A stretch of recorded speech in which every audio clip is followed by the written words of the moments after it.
जन्म साखी की कथा मैं थानू सरवण करा रहा। घोड़ी ते असवार ने भाई लैना राहियां कोल पुछदे ने, नानक तपे दा घर किथे है? राही कहंदे ने अगे अगे।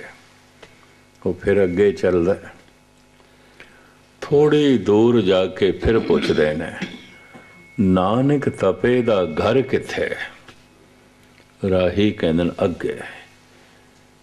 मेरे अंदाजे मुताबिक 7-8 दफ़ा इस तरह लिखा है, बार बार जरा नवे बोल नवे शब्दां बदल बदल के। रस्ते च फिर राही मिलते, फिर लैना जी पुछदे, नानक तपे दा घर किथे? राही कहंदे अगे अगे। परमात्मा दा घर अगे ही होंदा है। इत्थे बैठिया ध्यान पिछे चला गया तो अपने घर दे अपने कारो विहार दे ध्यान अगे जाएगा ता ही निरंकार दे। ध्यान पिछे ही मुड़दा है, अगे नहीं जाता। महाराज दी बाणी कहती है, अगां को तरांग पिछा फेर ना मोड़ड़ा, नानक सिंज एह आवार बहुड़ ना होवी जन्मड़ा। जब तू नाम जपन लगे, जब तू बाणी पढ़न लगे, ध्यान पिछे ना ले जा। कार विहार ही ध्यान चला गया, ध्यान पिछे पिछे मुड़ गया, परिवार दे चला गया। ठीक है, जब परिवार दे जा रहे हैं उदों तेरा ध्यान परिवार दे च होवे, कोई हर्ज नहीं, गुरबाणी नहीं रोकदी। जब कारो विहार दे चे तब तेरा ध्यान कारो विहार दे च होवे, पर जब गुटका हाथ दे चे ते तू पाठ पिया कर दें तां भी ध्यान पिछे। फिर तो गुटके का पाठ करना भी कारोबार ही हो गया और कुछ नहीं, संसारी कर्म हो गया, धार्मिक कर्म नहीं, क्योंकि ध्यान जो पीछे जा रहे। अगां को तरांग पिछा फेर ना मोड़ड़ा, नानक सिंज एह आवार बहुड़ ना होवी जन्मड़ा। बार बार दे जन्म मरण तो बचना चाहना, पिछे ना हो, एक ध्यान अगे अगे। हुण इत्थे आप बैठे हो, सुरत शब्द नाल जुड़ेगी तां ही अगे, जे पिछे चली गई फिर तो खेड नहीं बनती। लहणा जी पुछदे ने, नानक तपे दा घर किथे? राही कहंदे अगां अगां अगे। ऐसा 7-8 दफ़ा पुछे, चलते ने फिर अगे चल पैंदे। फिर पुछदे ने, नानक तपे दा घर किथे? राही कहंदे अगे अगे। पुछदियां हुण लैणा जी मंजिल कोल मंजिल दा पता पुछदे ने। हुण गुरु नानक दे कोलों ही गुरु नानक दा पता पुछदे ने। रस्ते च गुरु नानक मिले ते मैं इस तो यह भी अर्ज कर दिया, परमात्मा का पता परमात्मा ही दसेगा, बाकी नहीं। ਉਹਦੇ बोलों तो पता चलेगा उंज नहीं, खसम दे बोलों तो पता चलेगा उंज नहीं। हुण गुरु नानक को लैणा जी पुछदे ने, नानक तपे दा घर किथे? सतगुर कहंदे नानक तपे दे घर जाना। हाँ, मैं नानक तपे नूं मिलना, मैं नानक तपे दे घर जाना। सतगुरु कहने लगा, मैं ले चलदा। लगाम उन्होंने पकड़ ली। जन्म साखी दी इस कथा तो प्रेरणा मिलती है, जिदी जिंदगी दी डोर लगाम गुरु नानक आप ना पकड़े, वो गुरु नानक दे घर तक नहीं जा सकता। पर लगाम गुरु उसे दी पकड़ेगा जो लैणे दी तरह तड़पे हिरदे नाल पुछे, नानक तपे दा घर किथे? नानक तपे दा घर किथे? नानक तपे दा घर किथे? इतनी तड़प होवे, इतनी खिच होवे, इस तरह की तड़प का पैदा हो जाना सतसंग का फल है, कथा कीर्तन सुनन का फल है, पाठ करन का फल है कि इतनी तड़प पैदा हो गई, इतनी लगन पैदा हो गई। तो हुण मैं अर्ज करा, संसार दी यात्रा मैं दी यात्रा है, निरंकार दी यात्रा तू दी यात्रा है। तू तक ओही पहुँचदा है जिन्हों ये समझ आ जाए तो कहे तेरा तेरा तेरा है, सब कुछ तेरा है, मेरा मुझ में कुछ नहीं, जो कुछ है सो तेरा, तेरा तेरा तेरा। आखिर एक दिन उसकी सुरत पहुँच जाती है, तू मेरा मेरा मेरा मेरा, मैं वधदा जाएगा। मैं दे वधण दे जिथे जिथे भी रुकावट आईयां, क्रोध वधदा जाएगा, वधदा जाएगा। मैं ते क्रोध कट्ठे ही रहिंदे ने, हंकार ते क्रोध कट्ठे ही रहिंदे ने। मेरी मैं नूं सट लग गई, मेरा मेरा मेरे दे कोई बाधा खड़ी हो गई, मेरे च कोई रुकावट खड़ी हो गई। उस रुकावट ने जख्म कर दिता है। क्रोध एक जख्म है, ये भी महसूस करते हैं। परमात्मा की यात्रा तू दी यात्रा है। कबीर कहते ने, तू तू करता तू भया, मुझ में रहा ना हूं, मैं ते मिट गई रही नहीं। तू तू करता तू भया, मुझ में रहा न हो, जब आपा पर का मिट गया, जत देखा तत तू, तू ही तू, तू ही तू। मेरा मेरा जिथों पैदा हो सकता है, भाई गुरदास उन्हां सारियां चीज़ां नूं इनकार कर देना है, जिस जिस तो मेरा पैदा हो सकता है। रविदास ने भी उसका जिक्र किया, कितों कितों मेरा पैदा हो सकता है, मैं पैदा हो सकती, मैं वध सकती है। हम बड़ कव कुलीन हम पंडित, हम जोगी सन्यासी, ज्ञानी गुणी सूर हम दाते, ए बुध कबे न नासी।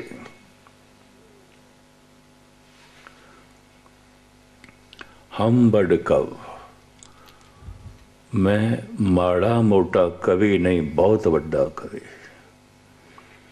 मेरी जात कोई छोटी मोटी नहीं, मैं बहुत उच्ची कुल दा। मैं कोई माड़ा मोटा विद्वान नहीं, बहुत बड़ा पंडित। हम बड़ कव कुलीन हम पंडित, भगत रविदास। मेरा मेरा किस करके वध सकता है? मेरा वधा अक्सर गुणा करके, हंकार गुणा का होंदा है, अवगुणा का हंकार नहीं हो सकता। एक मनुख चलो ज्ञान का हंकार कर सकता है, मैं माड़ा मोटा ज्ञानी नहीं, बहुत बड़ा ज्ञानी। पर एक मनुख मूर्खता का की ज्ञान जो हंकार करेगा, मैं माड़ा मोटा मूर्ख नहीं हाँ, बहुत बड़ा मूर्ख, की हंकार करेगा? हंकार मूर्खता ते खड़ा ही नहीं हो सकता। हंकार खड़ा होंदा है सियाणप ते। सियाणा मनुख होवे, प्रतिभाशाली होवे, हंकारी ना होवे। भगत तुलसी कहंदे ने, ऐसो को जन्मयो जग माई, प्रभता पाए जास मद नाई। कहंदा मैनू दिखाओ ऐसा केड़ा है माई दा लाल। ऐसो को जन्मयो जग माई, प्रभता पाए जास मद नाई। जिन्हों कला करके गुणा करके कोई प्रभता मिली है, जगत दे हंकारी ना होवे, तुलसी कहंदे मैनू दिखाओ ऐसा केड़ा माई दा लाल है। ऐसो को जन्मयो जग माई, प्रभता पाए जास मद नाई। ਪ੍ਰਭਤਾ ਖੜੀ ਆਉਂਦੀ ਹੈ, ਹੰਕਾਰ ਖੜਾ ਆਉਂਦਾ ਹੈ ਗੁਣਾਂ ਤੇ, ਔਗਣਾਂ ਤੇ ਨਹੀਂ। ਇੱਕ ਮਨੁੱਖ ਚੋਰੀ ਦਾ ਕੀ ਹੰਕਾਰ ਕਰੇਗਾ, ਬਈ ਮੈਂ ਮਾੜਾ ਮੋਟਾ ਚੋਰ ਨਹੀਂ ਆ, ਬਹੁਤ ਵੱਡਾ ਚੋਰ, ਇਹਦਾ ਕੀ ਹੰਕਾਰ। ਹੰਕਾਰ ਦਾਨ ਤੇ ਖੜਾ ਹੁੰਦਾ, ਮੈਂ ਮਾੜਾ ਮੋਟਾ ਦਾਨੀ ਨਹੀਂ, ਬਹੁਤ ਵੱਡਾ ਦਾਨ। ਚੋਰੀ ਦਾ ਕੀ ਹੰਕਾਰ। ਇਹ ਦੋ ਉਦਾਹਰਣ ਹੀ ਕਾਫੀ ਨੇ। ਹੰਕਾਰ ਗੁਣਾਂ ਤੇ ਯਾਤਰਾ ਕਰਦਾ, ਔਗਣਾਂ ਤੇ ਨਹੀਂ ਕਰਦਾ। ਔਗਣਾਂ ਤੋਂ ਹੰਕਾਰ ਪੈਦਾ ਹੀ ਨਹੀਂ ਹੋ ਸਕਦਾ। ਚੋਰੀ ਦਾ ਮਨੁੱਖ ਕੀ ਹੰਕਾਰ ਕਰੇਗਾ, ਵਿਕਾਰ ਦਾ ਮਨੁੱਖ ਕੀ ਹੰਕਾਰ ਕਰੇਗਾ, ਮੂਰਖਤਾ ਦਾ ਕੀ ਹੰਕਾਰ ਕਰੇਗਾ। ਤੋ ਰਵਿਦਾਸ ਗਿਣਤੀ ਕਰਦੇ ਨੇ ਜਿੱਥੋਂ ਜਿੱਥੋਂ ਇਹ ਮੈਂ ਵੱਧ ਸਕਦੀ ਹੈ। ਹਮ ਬੜ ਕਵ ਕੁਲੀਨ, ਹਮ ਪੰਡਤ, ਹਮ ਜੋਗੀ ਸੰਨਿਆਸੀ। ਜਿਤਨੇ ਧਾਰਮਿਕ ਮਨੁੱਖ ਧਾਰਮਿਕ ਲਿਬਾਸ ਦੇ ਛਾਉਣਗੇ, ਧਾਰਮਿਕ ਗਿਆਨੀ ਕਹਿੰਦੇ ਨੇ ਸਭ ਹੰਕਾਰੀ ਹੋਣਗੇ, ਬੜਾ ਹੰਕਾਰ ਹੋਵੇਗਾ। ਗੁਰੂ ਅਰਜਨ ਦੇਵ ਜੀ ਮਹਾਰਾਜ ਇੰਝ ਕਹਿੰਦੇ ਨੇ, ਗ੍ਰਸਤ ਮੇਂ ਚਿੰਤ ਉਦਾਸ ਹੰਕਾਰ, ਨਰਕ ਸੁਰਗ ਫਿਰ ਅਵਤਾਰ। ਗ੍ਰਸਤੀ ਮਨੁੱਖ ਇਹਨਾਂ ਦਾ ਹੰਕਾਰ ਜ਼ਰਾ ਸੀਮਾ ਦੇ ਚਾਹੁੰਦਾ। ਕਿਉਂ? ਚਿੰਤਾ ਬੜੀ ਆਉਂਦੀ ਹੈ, ਪਰਿਵਾਰ ਦੀ ਚਿੰਤਾ, ਸਮਾਜਿਕ ਜ਼ਿੰਮੇਵਾਰੀਆਂ, ਆਰਥਿਕ ਜ਼ਿੰਮੇਵਾਰੀਆਂ, ਕਈ ਤਰ੍ਹਾਂ ਦੇ ਕੰਮ ਧੰਦੇ ਉਸ 'ਚ ਫਸੇ ਹੁੰਦੇ ਨੇ, ਫਿਕਰ ਚਿੰਤਾ ਆਉਂਦੀ ਹੈ। ਹੰਕਾਰ ਲਈ ਕੋਈ ਬਹੁਤ ਵੱਡੀ ਗੁੰਜਾਇਸ਼ ਨਹੀਂ ਰਹਿ ਜਾਂਦੀ। ਸ਼ੁੱਧ ਹੰਕਾਰ, ਇਹ ਮੈਂ ਨਹੀਂ ਕਹਿ ਰਿਹਾ ਕਿ ਗ੍ਰਸਤੀ ਕੋਲ ਹੰਕਾਰ ਨਹੀਂ ਆਉਂਦਾ। ਸ਼ੁੱਧ ਹੰਕਾਰ, ਬੜਾ ਪ੍ਰਬਲ ਹੰਕਾਰ ਉਦਾਸੀ ਕੋਲ ਹੁੰਦਾ ਹੈ, ਤਿਆਗੀ ਕੋਲ ਹੁੰਦਾ ਹੈ। ਗ੍ਰਸਤ ਮੇਂ ਚਿੰਤ ਉਦਾਸ ਹੰਕਾਰ, ਕਿਉਂਕਿ ਉਹਦੇ ਕੋਲ ਹੰਕਾਰ ਕਰਨ ਵਾਸਤੇ ਬਹੁਤ ਕੁਛ ਹੈ। ਕੀ ਹੈ? ਮੈਂ ਤਿਆਗੀ ਹਾਂ। ਕਬੀਰ ਕਹਿੰਦੇ ਨੇ, ਮਾਇਆ ਤਜੀ ਤਾਂ ਕਿਆ ਭਇਆ, ਜੋ ਮਾਨ ਤਜਿਆ ਨਹੀਂ ਜਾਵੇ। ਮਾਨ ਮੁਨੀ ਮੁਨ ਵਰ ਗਲੇ, ਮਾਨ ਸਵੇ ਕੋ ਖਾਏ। ਹੰਕਾਰ ਬੜੇ ਬੜੇ ਮੁਨੀਆਂ ਨੂੰ ਖਾ ਗਿਆ, ਸਾਧੂਆਂ ਨੂੰ ਖਾ ਗਿਆ। ਸ਼ੁੱਧ ਰੂਪ ਦੇ 'ਚ ਹੰਕਾਰ ਸਾਧੂਆਂ ਕੋਲ ਹੁੰਦਾ ਹੈ। ਇਹ ਵੀ ਮੈਂ ਅਰਜ਼ ਕਰਦੇ ਹਾਂ, ਕਿਉਂਕਿ ਗੁਣ ਹੁੰਦੇ ਨੇ। ਹੰਕਾਰ ਗੁਣਾਂ ਤੇ ਯਾਤਰਾ ਕਰਦਾ ਹੈ, ਔਗਣਾਂ ਤੇ ਯਾਤਰਾ ਨਹੀਂ ਕਰਦਾ। ਜਿਨ੍ਹਾਂ ਜਿਨ੍ਹਾਂ ਆਸਰਿਆਂ ਨੂੰ ਪਕੜ ਕੇ ਹੰਕਾਰ ਯਾਤਰਾ ਕਰਦਾ ਹੈ, ਭਗਤ ਰਵਿਦਾਸ ਉਸ ਦੀ ਗਿਣਤੀ ਪੈ ਕਰਦੇ ਨੇ। ਬੜੇ ਧਿਆਨ ਨਾਲ ਸੁਣਨਾ। ਕਦੀ ਅੰਤਰਮੁਖੀ ਹੋਵੇਗੇ, ਸਾਰੀਆਂ ਚੀਜ਼ਾਂ ਰੁਕਾਵਟਾਂ ਬਣ ਜਾਂਦੀਆਂ। ਹਮ ਬੜ ਕਵ ਕੁਲੀਨ, ਹਮ ਪੰਡਤ, ਹਮ ਜੋਗੀ ਸੰਨਿਆਸੀ। ਗਿਆਨੀ ਗੁਣੀ ਸੂਰ ਹਮ ਦਾਤੇ।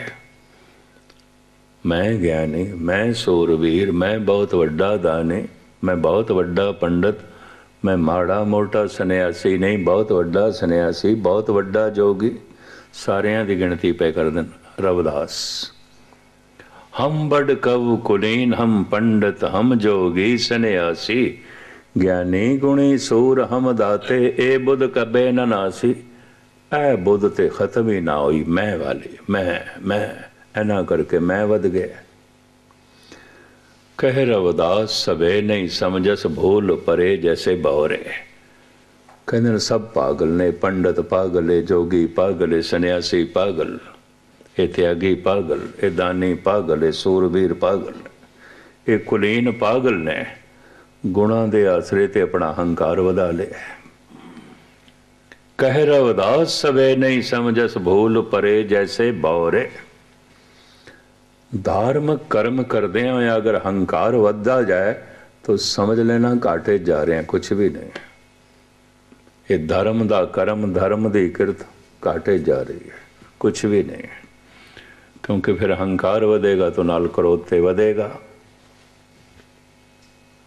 क्योंकि मैं नूं कई थावां ते चोट लग सकती है, लग सकती है।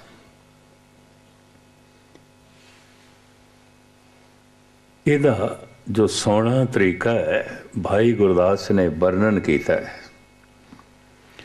जिन्हां जिन्हां करके हंकार पैदा हो सकता है, भाई साहब भाई गुरदास जी कहते ने अपने कोल है ही नहीं, गल खत्म। सवैया तुसी सुनोगे दंग रह जाओगे। भाई साहब कहते ने रूपहीन कुलहीन गुणहीन ज्ञानहीन शोभाहीन भागहीन तपहीन बावरी।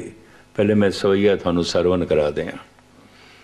रूपहीन कुलहीन गुणहीन ज्ञानहीन शोभाहीन भागहीन तपहीन बावरी। दृष्ट दरसहीन शब्द सुरतहीन बुद्ध बलहीन सूदे हस्त न पावरी। प्रीतहीन रीतहीन भाय भय प्रतीतहीन चित्तहीन बित्तहीन सहज स्वभावरी। अंग अंगहीन धीना धीन प्राचीन लग चरण शरण कैसे प्राप्त होए रावरी। भाई साहब कहते ने रूप का मान होंदा स्वपन का जवानी का। भाई साहब कहते है ही नहीं। रूप का भी बहुत पलबल हंकार होंदा, ये भी महसूस करते। रूपवंत होए नाही मोए प्रभ की जोत सगल गढ़ सोए।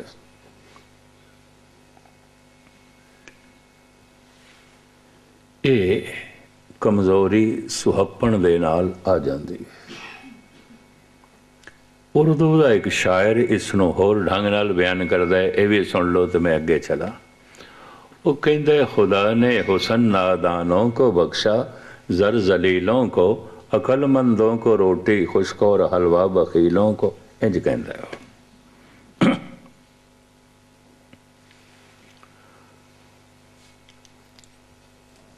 रूप का हंकार होंदा है, जवानी ते जोबन का हंकार होंदा। सतगुर की बाणी इंज कहती है, जोबन धन प्रभ ताकै मद में मद हंकार। इन्हां तिन्हां दा बड़ा प्रबल नशा। जोबन धन प्रभ ताकै मद में अहनिस रहे दीवाना। दिन रात पागल होया फिरदा इस नशे च कहदा। एक जोबन जवानी का नशा, एक धन का नशा, एक प्रभता का नशा, पागल होया फिरदा। जोबन धन प्रभता कै मद में अहनिस रहे दीवाना। दिन रात पागल, दिन रात पागल। इस तरह के नशे वाला मनुख परमात्मा के मार्ग ते नहीं चल सकता। परमात्मा का मार्ग मैं दा मार्ग नहीं है, तू दा मार्ग है। मैं कुछ भी नहीं, मैं कुछ भी नहीं, मैं कुछ भी नहीं। भाई साहब भाई गुरदास जी कहते हैं, रूपहीन कुलहीन। भावें सोडी ने ते सोडियां दी कुल उस जमाने च बहुत उच्ची गिनी जाती सी। भाई साहब कहते अपनी कोई कुल भी नहीं, तो कुल का की हंकार करिए। अपने कोल जोबन जवानी भी कोई नहीं, तो यदा की हंकार करिए। भावें है पर उसनों नहीं मनते नहीं है, ताकि इन्हां दे आसरे ते हंकार यात्रा न करे। रूपहीन कुलहीन गुणहीन। हे प्रभु कोई गुण भी कोई नहीं। हुण हंकार ते गुणा करके होवेगा। भाई साहब कहते है ही कोई नहीं, अपने कोल कोई गुण नहीं। रूपहीन कुलहीन गुणहीन ज्ञानहीन। हुण देखिया जाए, ज्ञान दे दो वड्डे ग्रंथ उन्होंने लिखे ने, कवित सवैये ते भाई साहब जी दियां वारां। पर गजब दी गल कहते ने अपने कोल ज्ञान भी कोई नहीं, गुण भी कोई नहीं, अपने कोल जोबन जवानी भी कोई नहीं, साड़ी कोई उच्ची कुल भी नहीं है।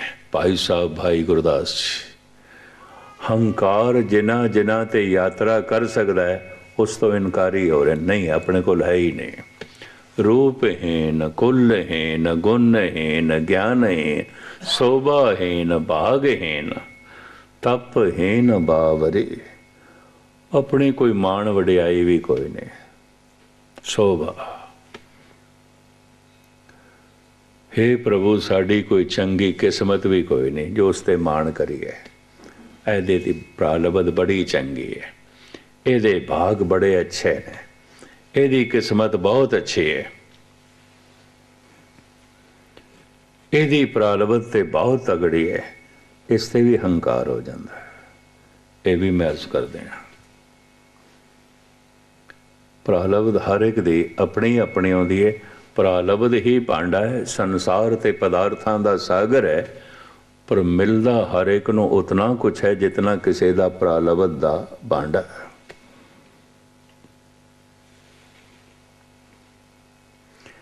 जैसी किसी दी प्रालब्ध है, भाई साहब कहते अपनी कोई प्रालब्ध भी कोई नहीं, साडा कोई भाग भी भाग हिस्से नूं कहते अपना कोई हिस्सा भी कोई नहीं। रूपहीन कुलहीन गुणहीन ज्ञानहीन शोभाहीन भागहीन तपहीन बावरी। हे प्रभु आपां कोई तप भी नहीं कीता, भावें बड़ा तप कीता, अपना कोई तप भी नहीं, जप भी नहीं। फिर हे प्रभु बावरी पागला, अकल भी कोई नहीं, पागला। एक पंक्ति च इतना अकल का भी मान हो सकता है, मैं बड़ा अकलमंद, मैं बहुत सियाणा। भाई साहब कहते अपने को अकल भी कोई नहीं। दूसरी पंक्ति, दृष्ट दरसहीन शब्द सुरतहीन बुद्ध बलहीन सूदे हस्त ना पावरी। ए प्रभु तैनू वेख सका अपने को अखां भी कोई नहीं, दूर दृष्टि कोई नहीं, गहरी दृष्टि कोई नहीं, दूर दृष्ट। महाराज कहते ना दे लम्मी नदर निहाली कदम एक पुट, लेकिन 100 कदमां तक तेरी दृष्टि जानी चाहिए, तेरे पैर किथे जाणगे। ऐसे मनुख नूं कहते हैं दूर दृष्ट, बड़ा दूर तक देखण वाला। भाई साहब कहते अपने कोल नहीं है, ये दूर दृष्टि भी कोई नहीं, ये लंबी निगाह भी कोई नहीं।